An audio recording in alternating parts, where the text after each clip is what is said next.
Step into the unknown with Paranormal M, where we dive deep into the unexplainable. Don't forget to subscribe and turn on notifications to be the first to know about our latest eerie tales. We can't wait to take you on a journey you won't forget. I think my house is haunted. The title pretty much sums it up. For some background, our neighborhood is full of houses built probably in the 80s. They're not that old, but old enough for some to look abandoned. We don't live in the suburbs or anything. It's a very small neighborhood on top of a low hill, right next to a small forest. We live very close by to each other, so late night parties are a no-no around here. You've got the picture now, so I'll get on with it. I've only moved once, but it was at a very young age. Our old house is right next door. Because I was so young, I'm not sure if there were any occurrences before the move or not.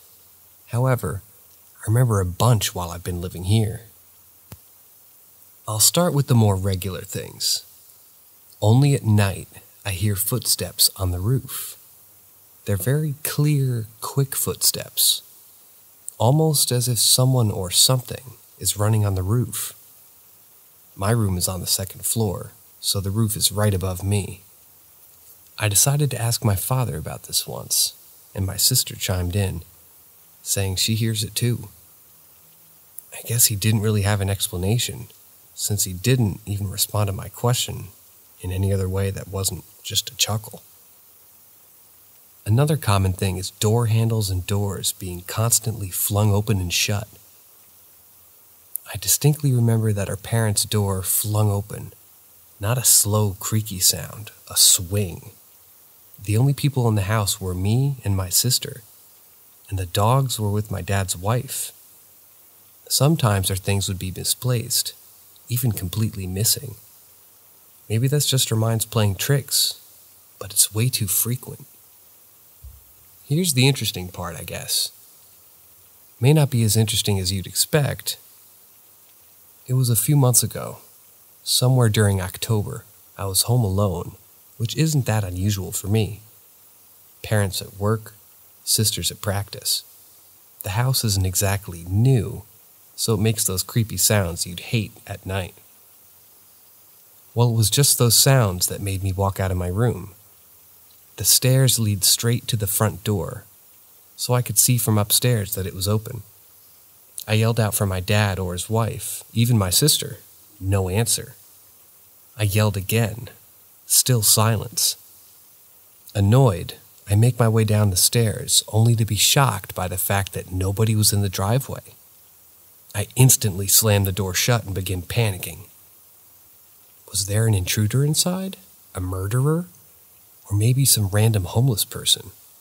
Well, the first thing my brain told me to do was run back up to my room and stay there until someone got home. I waited there, scared out of my mind that someone would be in the house. When my dad's wife came home, only around 10 minutes later, I told her about it right away. She grabbed a long kitchen knife and stared, searching the house. Nothing. Absolutely nothing. We checked everywhere. Just you name it. The closets, the attic, even the chimney. Nothing. I was frantically sobbing the entire search. Up to this day, everyone swears that they lock the doors after themselves. I knew they did because I always check after they leave. Another incident which happened way back, somewhere in the winter. As per usual, the running sound on the roof was happening again. At this point, we'd been living in this house for almost a year. I got sick of it this time and went downstairs to sleep in my parents' room. I still heard it, it just wasn't as loud. Strangely enough, it wasn't on the roof anymore. The sound was slowly making its way down to the side of the house. I freaked out and saw my parents do so too. They tried to calm me down as my dad went outside to check what it might be.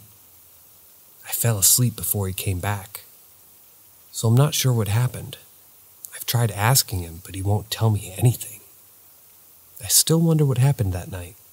I'd tell you more, but right now I'm just way too tired. I know some of this might sound like it's silly, or things I've been imagining. I thought it was my mind playing tricks, since her family has a history of bad mental health altogether. My dad's wife's side, at least. If anybody has an explanation for any of this, please help me out. Have I invited some sort of spirit? Is it a demon? Or is it something completely different? I don't know. I really just want to get this all off my chest.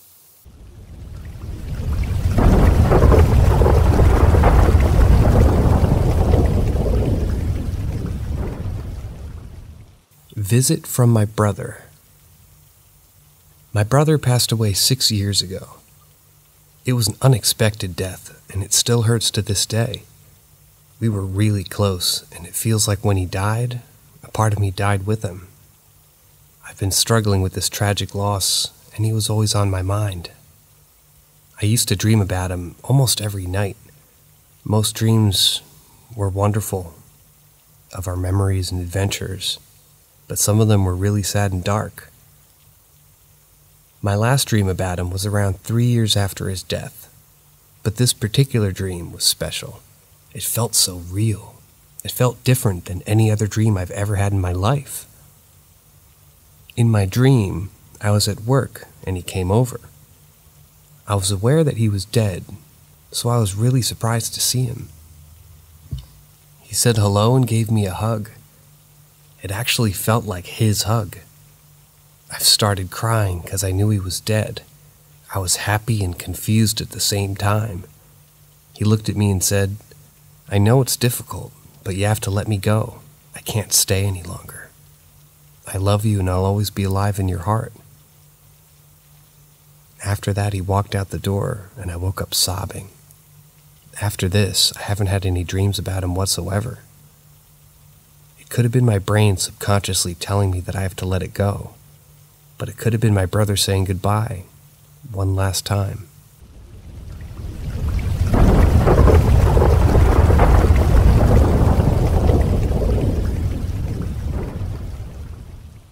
Mind tricks or ghostly encounter? I would have been about 3 or 5 years old at this time. I wasn't in school yet, but I wasn't using diapers anymore, just underwear. We lived in Arizona in the early 80s. I had my own room, and my parents were in the room next to mine. It would get hot, so I just slept in my underwear, on my stomach. My family was friends with our neighbors who lived in the apartment next to ours. I remember he was a cool guy who was always super nice to me and gave me candy.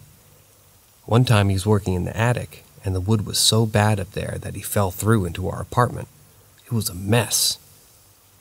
Now my dad, like other people in the 80s, was into drinking and doing drugs. He was always good to me, but he did like to go out with his fellas and party from time to time. Our neighbor also liked to party, so they would usually go out together and come back late at night. It seems my dad could handle partying a little and not going overboard, but for our family friend, he wasn't so lucky. I don't know the exact story, but there were 2 rumors on how he died. One was he committed suicide from his drug addiction, and the other was he was killed during a drug deal, and it was made to look like a suicide. Either way, he was found dead near a native reservation hanging by a palm tree. Being so young, I didn't understand what death was. My family and I went to the funeral viewing and the burial. The next week, we visited the grave. I was confused as to why my candy buddy wasn't around anymore. I asked my parents where he was. They told me he was deep in the ground near his headstone. Being a child, I started hopping up and down in his grave, yelling his name and asking if he was down there. Well, my mom didn't like that very much and told me to stop, so I did. That night was just normal, and then it was time for bed. So I'm in my underwear falling asleep on my stomach. It felt like it was right about the time I was about to fall asleep when I heard our family friend whisper my name. I jolted up and looked around, and there was nothing. No other voices, and I didn't see anything out of the ordinary. I ran into my parents' room, told them what happened, and slept with them that night. I never slept on my stomach in my underwear after that. I always have a sheet or a blanket now. So that's my story, not much of a ghost story, but to this day, I know it was his voice. I also never jumped on anyone's grave after that either.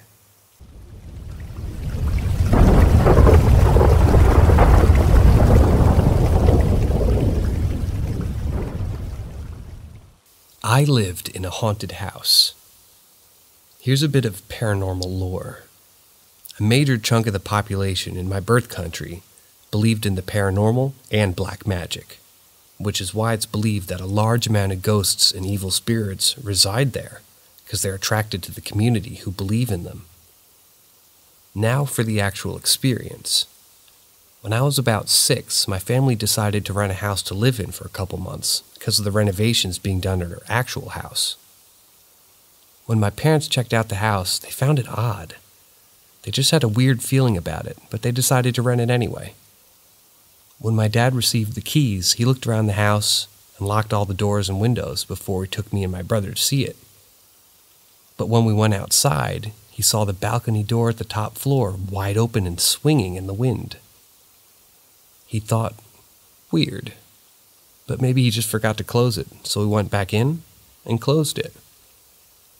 A couple days later, my parents took me and my brother to go check it out and pick out our rooms. We went around and played in the room connected to the aforementioned balcony. While we played, we heard the doors shut and the balcony doors open. We tried opening the doors, but it was locked, though the balcony doors that were closed before are wide open. We yelled to our mom to help us, and she rushed to the room and opened the door with the keys. We were crying and ran to our mom. Our family's Christian. We have a ritual of anointing and praying over a new house we would be living in, with oil to cleanse the place. My parents did this a week later. Afterwards, we moved into the house, and when we did, odd things started happening. One day at night, we heard the sound of grating metal. The next day, we found the metal sink in the kitchen had claw marks on it, as if scratched by an animal. My grandpa's driver, who stayed in the extra room while making house repairs, had a nightmare and woke up. Unable to move, and a large black bear sitting on him. Sleep paralysis, maybe? My dad had a similar experience, being unable to move and seeing a weird figure in the corner. My mom started to get weird spasms when she was holding a knife, and especially only a knife. It would usually result to her dropping the knife, narrowly missing her feet.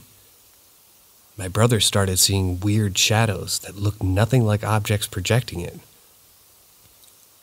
I was really young, but I do remember random weird feelings and noises that would wake me up at night. The housekeepers started getting into accidents like falling more often and glass shattering randomly when they're not even holding glassware. After a week or two of this, my parents figured something was haunting the house and called my grandpa, who was a priest. They did a more in-depth anointing and praying. Even us kids joined in. Afterwards, our stay was mostly peaceful. We moved out after 3 months and a few weeks. A couple years ago, my brother's high school friend moved into that house, becoming our neighbor. Weird things started to happen to them too. Random scratches on the walls and furniture, glass shattering, things falling over, nightmares, etc. Their family believed in the paranormal, so they called a spirit medium over. Usually spirit mediums in my birth country are pretty legit because of the deep black magic influence. The medium talked to the spirit. The spirit said that they were enraged because a couple of years ago they were forced out of the house to the neighbor's home, wreaking havoc until they were able to return 3 months later. The high school friend asked the neighbors about the incident a couple years ago, and they mentioned an episode where the glass coffee table shattered, and her toddler got toppled over by a big bookshelf. He told my brother in passing conversation, and something clicked. The timelines matched up. During our stay, the spirit was forced out of the house due to our right.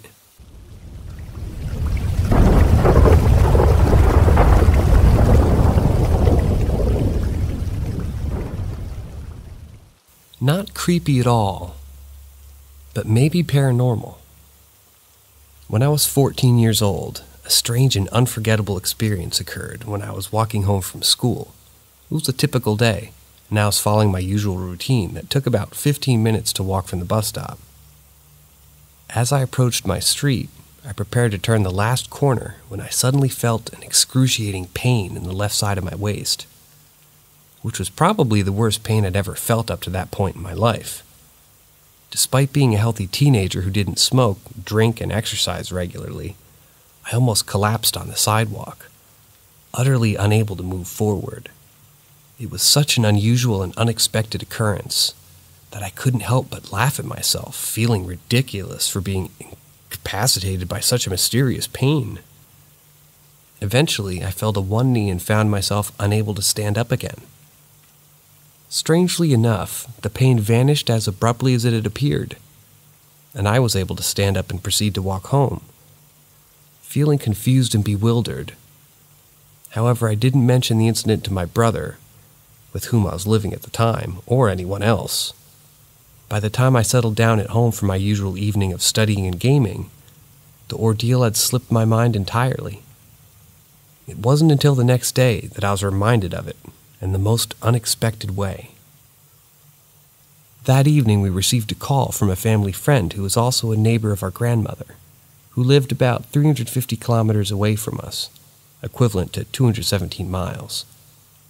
She informed us that her grandmother had stumbled and fallen while tending to her house, and as a result, she broke her pelvic bone. The pain had become unbearable, and she had to be hospitalized the next day. Miraculously, she made a full recovery and lived on for about another 10 years, demonstrating her incredible resilience and strength of character. Intriguingly, when I asked the family friend whether my grandmother had fallen on her left side, she was momentarily taken back before confirming that, indeed, it was her left side that had been injured. I couldn't help but feel a strange sense of connection between my experience and my grandmother's, as if there was some sort of inexplicable link between the two incidents.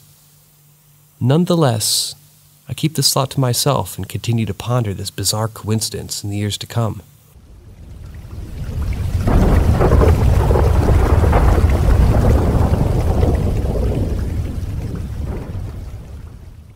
Truth can be stranger than fiction. When I was a preteen or an early teen, I had recurring nightmares involving my maternal grandparents. Their residence would change or be different in many of the dreams, but there'd always be this dark room with an evil presence inside of it, usually on an upper floor. I would usually be frightened to go inside, but a few times I was brave enough to enter, and there would only be darkness there, that malevolent feeling, and sometimes there'd be a mirror. In one particular dream, my family on my mom's side was downstairs, talking and enjoying themselves, while I happened to be exploring in the evil room upstairs. I looked into the mirror, and I saw the reflection of a girl running past me. When I ran downstairs to tell them what I saw, everyone and everything just became dead silent. They were all just looking at me without saying a word, until my mom came up to me, placed her hand on my shoulder, and said, "That girl represents the curse of my past." I rarely had any one of those dreams after that one. Some interesting, albeit creepy real-life facts to consider. After my mom's parents died, my mom, aunts, and myself cleaned up their house, and I happened to find that exact same mirror underneath a bed in a room that when I was younger, my grandfather was still alive, he would always yell and call me out for some reason. Always felt some kind of dark presence in parts of that house and their backyard shack. My grandfather was a Shriner Freemason, and according to my mom, he was very abusive towards her when she was young. She didn't like to talk about it much. Also, when my mom and her two sisters were young, they messed around with a Ouija board once. Hopefully just once, although it takes one time. There's a lot of strange things involving myself and my family, ultimately. I saw pale-colored non-human creatures in my room once when I was really young. I remember hallucinating, If it was a gray alien abduction or abduction attempt, they are said to hypnotize and cause hallucinations with their eyes and bodily movements, and crawling to the door. Then I heard my mother call for me from across the house, and I had enough willpower to go to her. As soon as I exited my room, everything went pitch black for a couple of minutes. My vision was almost gone, and my awareness was screwed up. But both came back to me soon after feeling my way down the hallway in my mom's direction. I led her back to my room, but whoever or whatever was there was gone without a trace. Before she died in 2010, she told me that she remembered that occurrence, and for some reason, she was the one to use the word creatures.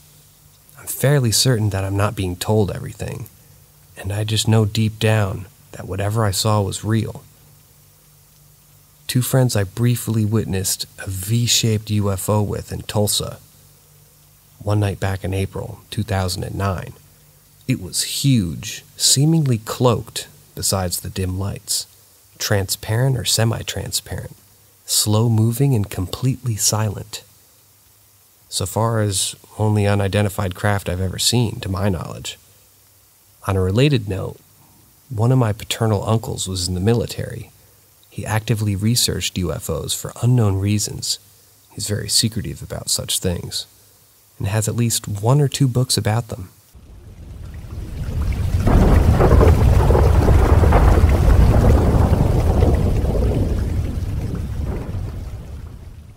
Knock on my bedroom's door. In order to provide some context, I must preface this story by explaining that my mother has recently developed a habit of knocking on my wooden door with her nail. Despite our disagreements about this habit, which often terrifies me, especially when she does it on a high glass window, I simply cannot stand that sound. With that being said, here's the story of a strange and unsettling experience I had in my home. It was around 5 p.m., and my mother had just left for my grandmother's house, which meant that I knew she wouldn't be back for at least 3 hours. A few days prior, she had mentioned to me that she hadn't heard me locking my bedroom door, so I decided to keep it open so I could hear her, and because I was busy playing on my laptop in the opposite corner of my bedroom's door. At precisely 7:30 p.m., the main door of her house began to make a trembling noise, and within seconds, I heard the familiar sound of my mother's nail knocking on my door. Without hesitation, I yelled out, "Hey, how was it?" but received no response. Assuming that she had just run upstairs to the bathroom and hadn't heard me, as she does sometimes, I patiently waited to hear her footsteps coming back down. However, when I didn't hear anything, I began to feel a sense of unease creeping over me. As the knocking persisted, I became increasingly frightened and decided not to look back. My nerves were shot, and I was sweating profusely. At this point, I had lost all sense of time. I could only remember the terror I felt as the knocking continued. Finally, after what felt like an eternity, I heard the delightful sound of the main gate opening, and my mother's voice announcing her arrival. She turned on the lights, and I immediately ran to hug her, relieved that the ordeal was over. My mother asked me if everything was okay, to which I simply replied yes. However, the experience had left me deeply disturbed, and I couldn't shake the feeling that something had been very, very wrong. Even though I had heard the sound of the gate opening and my mother's voice, I still couldn't be certain that it was her knocking on my door earlier. The memory of that night still haunts me to this day, and I can't help but wonder what could have happened if my mother hadn't returned home when she did.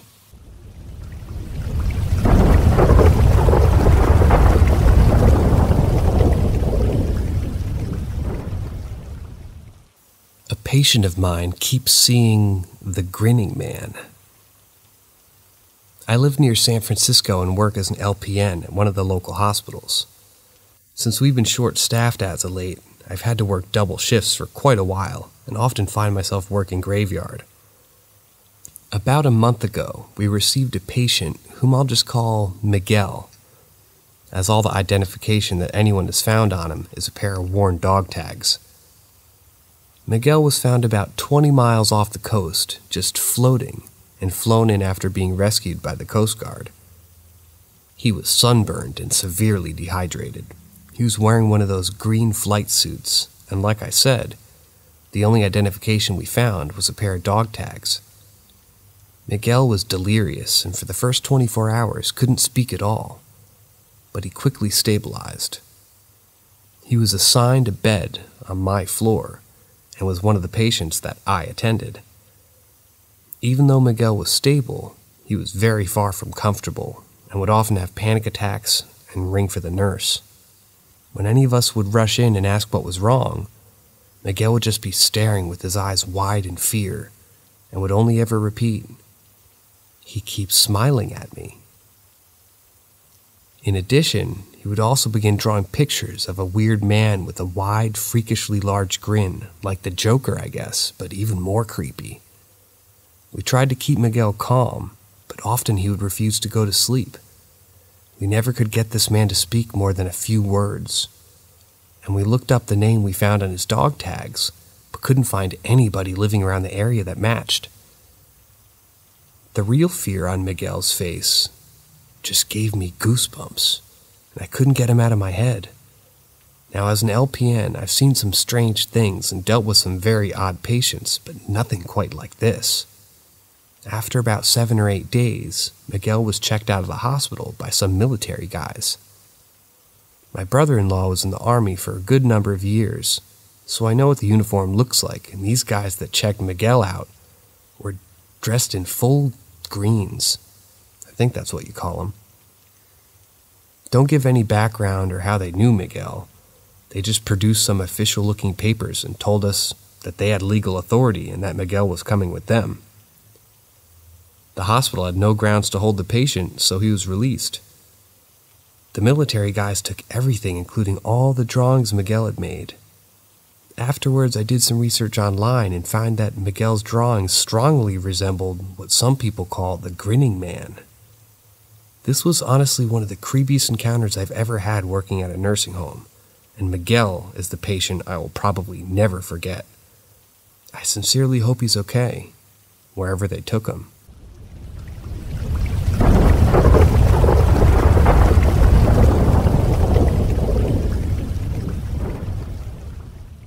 Strange fingers touching me during the night. I don't know what it is or who. Basically, some time ago, I started feeling someone touching me during the night. It's strange, but all this is making me scared and causing a lot of stress during the night, which in turn is causing me to lose my appetite for sleep. There was a time in my adolescence when I was fascinated by extraterrestrials, especially peaceful civilizations. Whenever I had free time, I would always search for articles on the internet and dream about one day talking to them. But all of this built up to a strange feeling inside me, a fear that I can't seem to shake off. At the time, I was dealing with depression and anxiety, which gave me some motivation to ask for help from the universe. As a result, I became a bit closed off and something that I really should have more control over. This led to a time when a girl appeared at my window one night. I had the blinds open, but she was a bit different. I'm sorry, but I don't want to tell too much on here what happened, because I don't want to have a stress attack. But I can say that from then on, things started to change in my life. When the girl appeared, it seemed like she was smiling and about to touch my nose, but I closed my eyes out of fear and told her to leave for safety reasons and because I was too scared. And then she disappeared. Since I told the girl to go away, she didn't touch my nose. With this event, it made me a bit worried and led me to have a brief panic attack. I was already dealing with depression at the time due to a feeling of sadness and self-hatred. Continuing on, lately I've been experiencing some light touches during the night. I don't believe it's my parents, because many times they're already asleep when I have these deep sleeps, believe it or not. Edit. Don't worry, because I've already been to a psychologist to treat my depression, and I'm also taking antidepressants that have been helping me. I've noticed that I've been improving, becoming less worried, and gaining more control over my mind. Here's a tip for those who suffer from depression. Focus on what makes you have a better day and ignore the negativity because it won't take you anywhere. Many times I have days without taking antidepressants, and I'm able to have a good control over my confidence.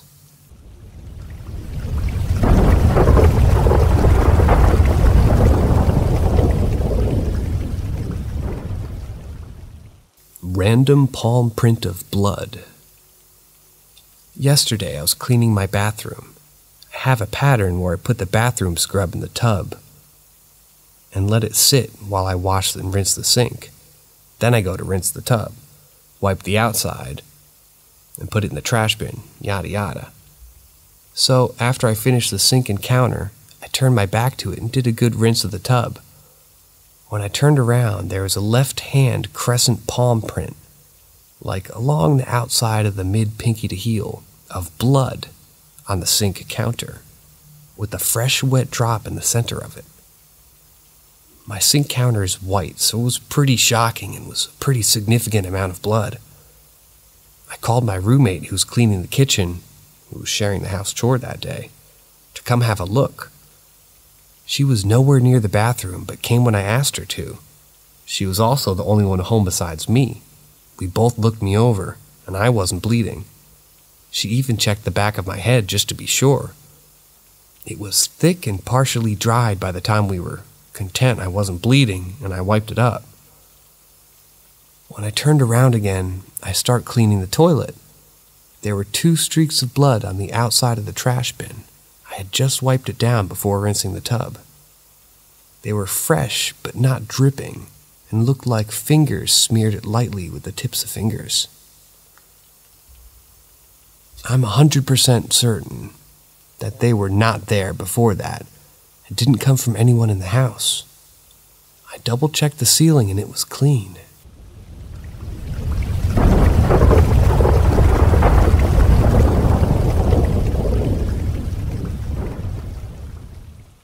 My trip to Wales.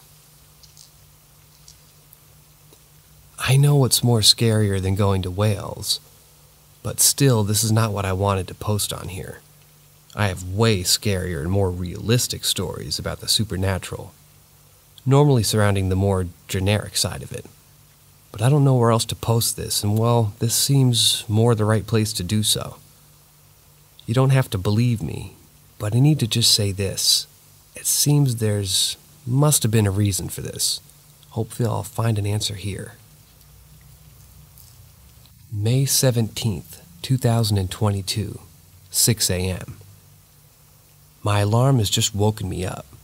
My friend Joe is waiting outside for me in his car, and we're just about to leave to go to our friend Luan's in Wales. We've been friends for about 4 years up until this point, and we had met on a Zoom call with our management team for acting, and we're paired up for an improv class. And well, we got on very well. We became friends very quickly and decided to add each other on Discord that same night and began to play Sea of Thieves. We haven't stopped talking since, so when Joe passed his driving test, we instantly made plans to go see our third member in Wales. The car journey for the first 45 minutes was great. We had snacks, drinks, and began wondering what was going to happen when we went down there. Joe mentioned the very generic and albeit stupid remark of, "They do shag sheep down there, right?" and laughed and mentioned we'll just have to wait and see. We ended up making the rest of the way go quite smoothly, listening to music and trying to guess what each sign in Welsh meant. Until it hit us. We were extremely early, and it was now 10 a.m. And I didn't want to finish until 2, and we would be at his house in 15 minutes. We couldn't just wait outside for that long. We had just done a straight 4-hour journey, and we were desperate to get walking, so that's what we did. What I'm about to say is the main reason why I'm making this post. May 17th, 2022, 10 p.m. It was still really early, however most of the shops were open. And also, McDonald's. We got our double sausage egg McMuffins and began walking. The town seemed like it was stuck in a 2010 time warp. Everything seemed dated and worn out. We began walking into the town center. I don't know how else to explain it, but it Looked like a mall from Stranger Things, but without the cool lights, cool aesthetic, and no secret Russians, sadly. Anyway, we walked out back, as at that time there was really nothing to see until we actually saw a building that looked like it was being rebuilt, but looked like they had given up straight away. There was still power tools, albeit covered in rust, and workers' radios surrounded by scaffolding, but they seemed like they hadn't been touched in ages. I jokingly said, "Let's take it." But Joe summarized that builders normally leave their stuff on site, and that's just another party, another building company. And they would not be turning up. As soon as we stopped away, we saw a door open in the left side of the building. "Let's go," I said. Joe had never been the guy to explore abandoned buildings, unlike me, even if it was just unattended. I begged for a good 20 minutes and described how cool his Instagram story would look with the pictures we could take inside of the place, and then he couldn't decline. May 17th, 2022, 10:20. The inside was hanging by threads. Quick fixes to the interiors, stability as far as the eye could see. Joe began taking photos of the place, but the lighting was so horrific with all the tarps covering windows it made it seem like we were underground. Seriously, it was that dark. There were 2 floors we could visibly see, but not enough. We saw some floodlights near the stairs and whacked them on, and fucking hell did it turn into a whole new area. This place used to be a second part of the mall, but just not connected. It was insane until someone from the corner appeared. They looked homeless, and, well, it was evidently clear by the smell, but not a normal smell. It was a horrific, don't get me wrong, but me and Joe had never smelt something like it before. We shouted, "Hello." Twice over, we began using the generic, "We're taking photos, we'll be out in 15 minutes. He didn't say anything and began to look more confused than angry like he did earlier. I started shitting myself at this point. I'm normally a confident guy, but fuck, this was terrifying. I asked, "How long has this place been abandoned?" There was a long silence before he answered. 23 years. How did you end up in here? There's a reason why this place is locked up." We mentioned that the door was open and that we hadn't broken anything. He was still hiding in the corner. "Why don't you come out so you can show us around? Then you can keep an eye on what we're doing," Joe said. And again, silence. At this point, I had texted Joe on my phone mentioning, "What if there's others?" And almost if he had been looking over my shoulder, he shouted, "It's just me," and let out a belly laugh. Me and Joe looked at him wide-eyed. Joe still thinks it was a coincidence and that he said it because he saw us texting and guessed that that's what we were talking about. But fuck that. It was on cue. As soon as I sent it to Joe's phone, he said it. It freaked me out. We began to walk away and he looked back and he was staring back at us, watching.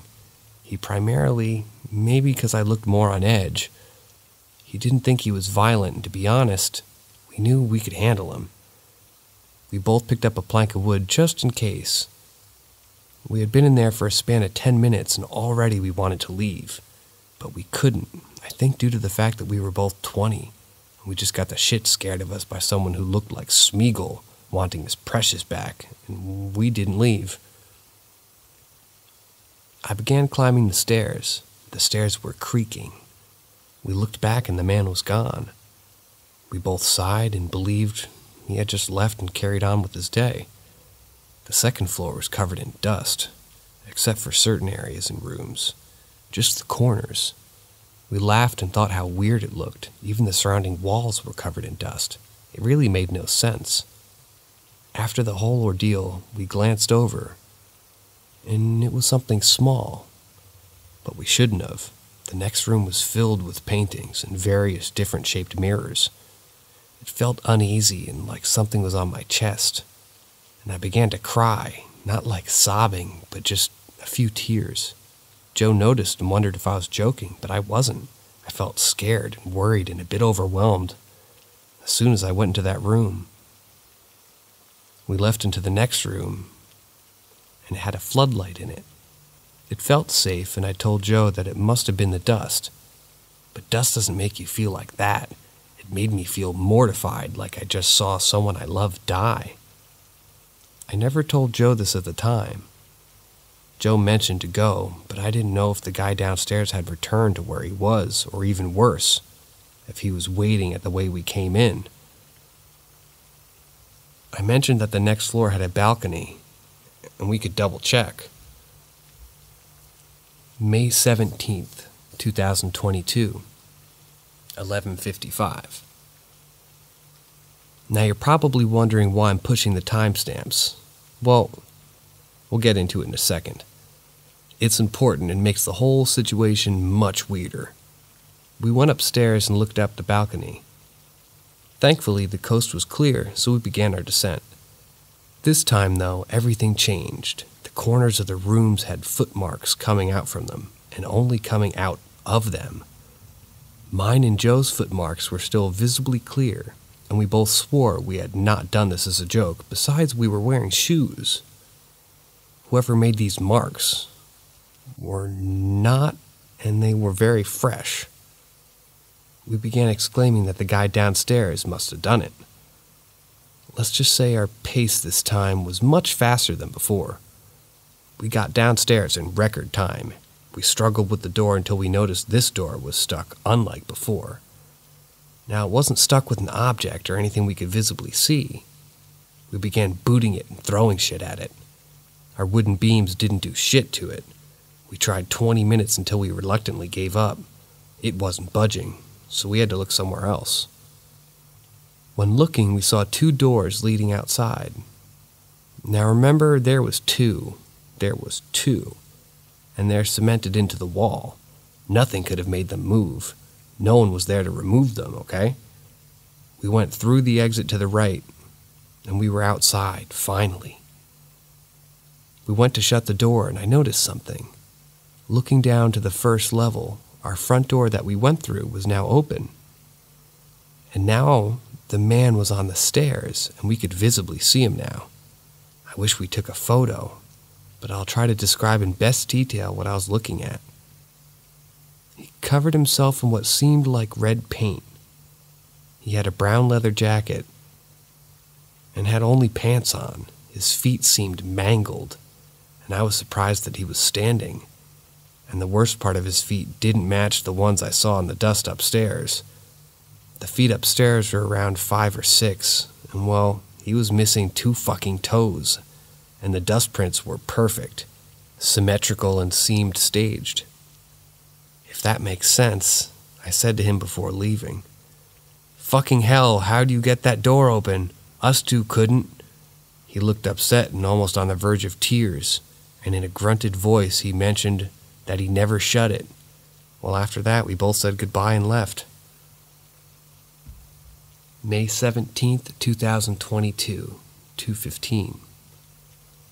We had made it back to the car, and we were on our way to pick Luan up from work. We were relieved, but we were upset that we didn't take any photos. But there was no way we were going back in there. We grabbed Luan, had a bite to eat, had a few beers, and headed back to the hotel, with our friend with us. Now we already told him what had happened, and where it was, and he mentioned how strange it was, and how it was probably some crack den. It didn't explain the room, why I cried, and the footprints and the door not opening.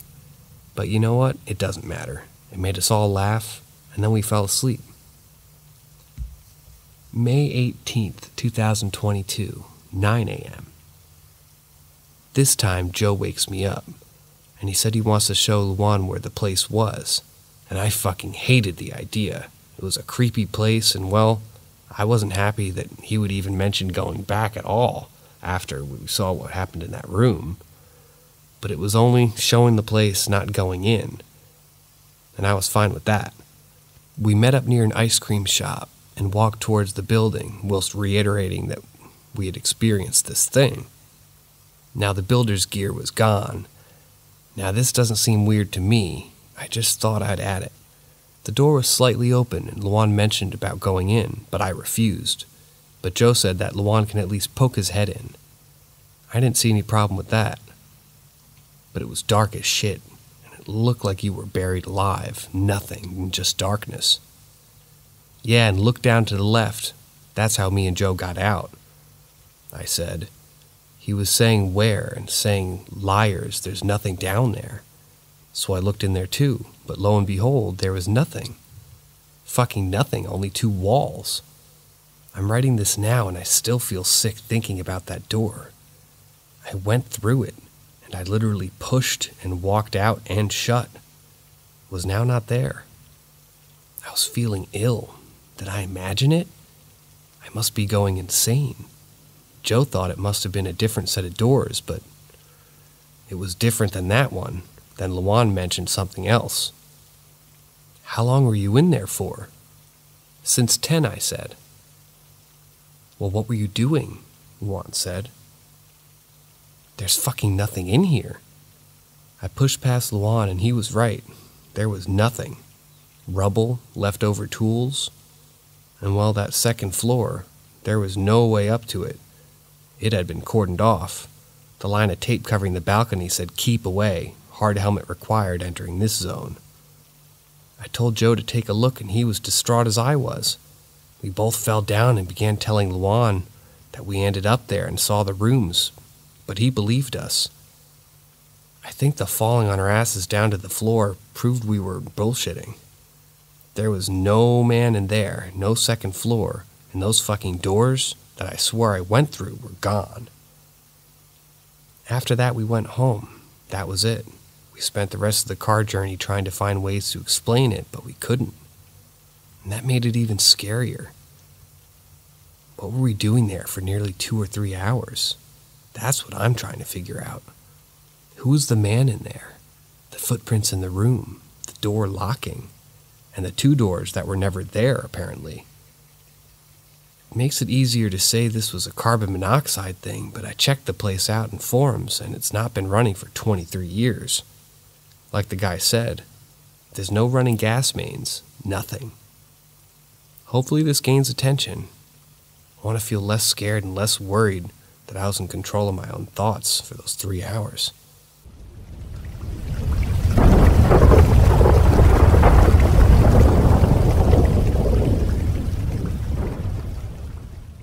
Allow me to elaborate on a fascinating and eerie experience that my family went through. As the youngest of 2 older brothers, I've always been familiar with stories about my middle brother who had passed away in 2005. However, one incident in particular stands out in my mind, which involves one of my cousins who had given birth to a boy a few years later. The child had never met or heard of my brother before, as he passed away before the child was born. Fast forward a few more years when the boy is old enough to talk, I believe around the age of 5. My aunt had informed my mother that her son had been talking about an imaginary friend named Michael. At first, both my aunt and my mother thought it was just a harmless childhood imagination. However, my aunt began explaining some eerie coincidences that directly related to my deceased brother. According to my aunt, Michael would wake up the boy in the middle of the night wanting to play basketball. Although the child didn't mind playing, it was peculiar that the imaginary friend would want to play basketball in the middle of the night. Another strange coincidence was that Michael would tell the child that he had an owie and point to his throat. It was later discovered that my brother had a throat injury before his passing. The spookiest part of the story occurred when my mother went to visit my aunt. While sitting on the couch watching TV, my cousin and her son walked in. The child was hesitant at first, and then walked back to his room. My cousin then approached my mother and said, "He was being shy because he told me that that's Michael's mom." It was then revealed that if you show the child a photo of my brother, he points to it and says, "That's Michael." Even when I visited their house, the child did the same thing, and this time, my cousin said, he whispered to me saying, "That's Michael's brother." The most chilling coincidence of all is that my brother's name was Travis Michael, with the last name redacted. Not only did he enjoy playing basketball in high school, but he also passed away from a freak accident at the Obispo sand dunes while riding an ATV. The accident had shattered his Adam's apple, ultimately suffocating him. It's difficult to explain these eerie coincidences, but it's comforting to think that my brother may be watching over us, at least in some way.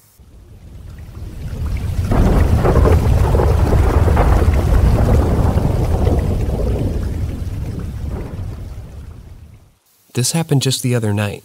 I don't think there's anything paranormal about it, but I can't explain it. I live in a dense part of town, near what we call the town center. This happened just the other night. I don't think there's anything paranormal about it, but I just can't explain it. I live in a dense part of town near what we call the town center. Big, well-lit streets, lots of businesses, lots of lights, a mall, large hospital, and a nice suburban area tucked behind it all. So it's not spooky to drive or even walk at night. And I often take a late night drive to the grocery store and go shopping, and it's open 24/7, no lines, and a great deli. I'm driving along and notice a woman walking the opposite direction that I'm driving, on the sidewalk. Like I mentioned, the area is well lit at night. I get a good look at her, early 20s, long brown hair, wearing some kind of Burberry scarf and a tan sweater. Tight dark pants, brown boots. I remember thinking she looked a little bit too well dressed to be walking down that particular part of the city street at 11 p.m., but whatever. Maybe she drank too much at one of those many restaurants or comedy clubs about 20-minute walk away and decided to walk home. I've done it. As I pass, she looks up, right at me. We make eye contact. About 10 minutes later, I reach the grocery store in question. I walk into the entrance and retrieve a basket. I notice someone exiting, so I move to the other side and let them pass. I look up and I swear it was the same woman. She glances at me and grins but keeps walking. I stood there dumbfounded as she rounds the corner out of sight. I took a few steps into the store, responded to the greeting of a passing worker without really processing what they said, then decided to quickly walk back outside and see where she went. Despite the parking lot being very large and very well lit, the only cars being mine and the two that were there when I arrived, I saw no one. It could have been another woman that looked remarkably similar and had the same taste in clothes. That's what I figure. But it was weird as hell to experience all the same.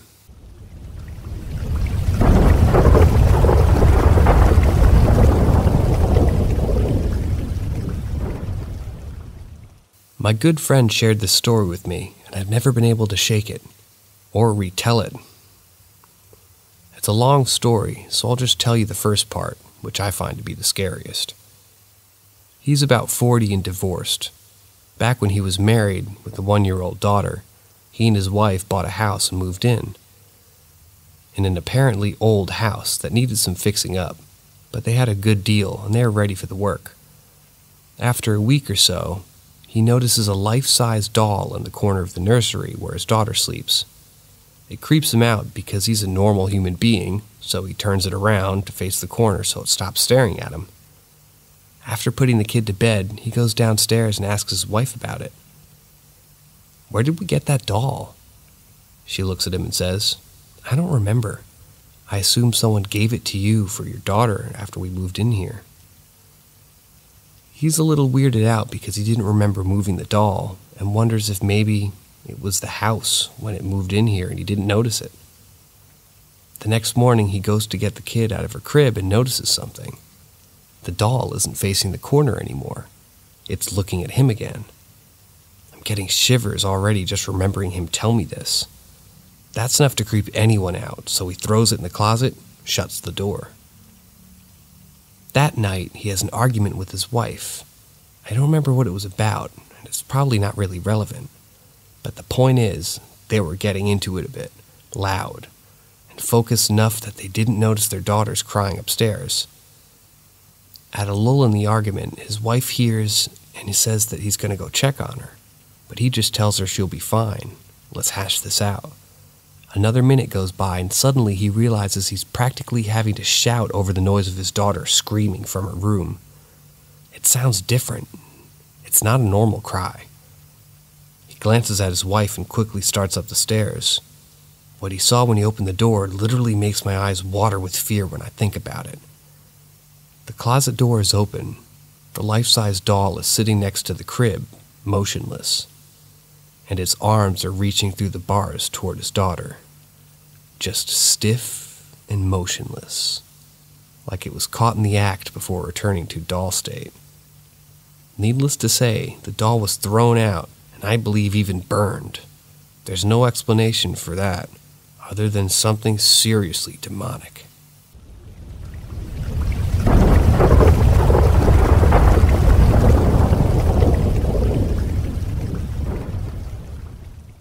Let me tell you a spine-tingling tale that will make your hair stand on end. It happened to me a few years ago, but the memory's still as vivid as ever. You see, I've always been fascinated by the paranormal. The shows, movies, books, you name it. Little did I know that my love for the supernatural would lead me down a path of terror. It all started with a sleep paralysis dream. I remember watching those spooky shows before bed, and it must have seeped into my subconscious. In the dream, I found myself transported back to the time of the 1940s and 50s, dressed in full nurse attire, pin-up hair, dark red lipstick, the works. But it wasn't a dreamy nostalgia trip. Instead, I was confronted with a sinister scenario. There was an overweight woman who was trying to kill her elderly patients to put them out of their misery. She wanted me to do the same, but I refused. Her piercing green eyes still haunt me to this day. Suddenly I wake up, unable to move my body, and that's when I saw her. The ghostly figure with the green eyes hovering above me. But this was not the only time I encountered something supernatural. When I was a kid, I shared a bed with my sister. We had a mirror near the end of the room, and I woke up to see a figure sitting in front of it. I assumed it was my sister, but when I asked her what she was doing, she didn't respond. Instead, I saw a skull with burning hair staring back at me through the reflection. My sister was sound asleep next to me, and this figure was right in front of us, just a foot away. I was so scared that I jumped back into bed and squeezed my eyes shut, hoping it would go away. These unexplained incidents left me with a sense of dread and curiosity about the supernatural world. I'm still drawn to it, but now I'm more cautious about what I wish for. I don't want to summon any more ghostly encounters into my life.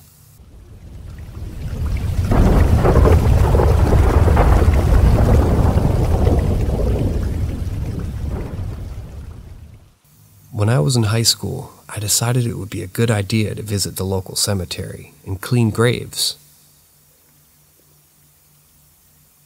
This was an old cemetery with graves from the early 1800s. Many of them had long since become overgrown and unreadable. It was a lot of fun at the time, except it honestly was the worst decision ever. Anyways, I went home and my older sister began having vivid nightmares. She never told me what they were about until after the whole incident was resolved. We were having identical ones involving the same figure. Anyways, they stopped within the week. This was after my dad put some type of oil under her bed without telling her. However, the nightmares just moved on to me.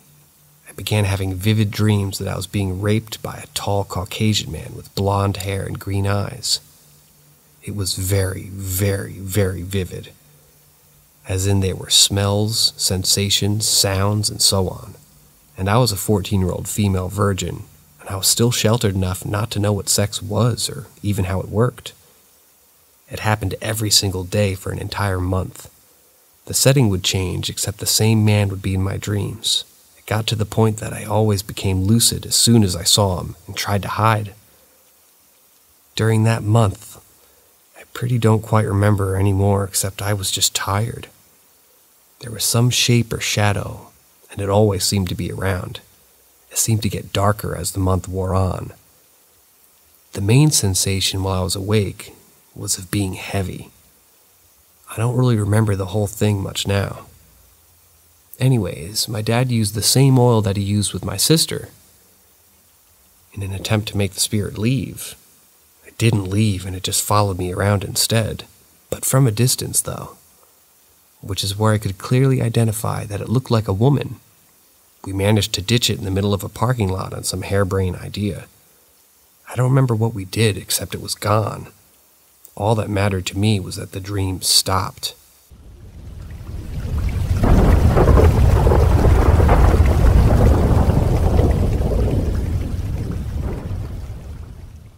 A presence in my childhood and dreams. I've had this feeling as long as I can remember. I used to be a terrified kid who had nightmares and would sleep on my mom's floor for safety. I'm posting today because it visited me again last night in my dreams.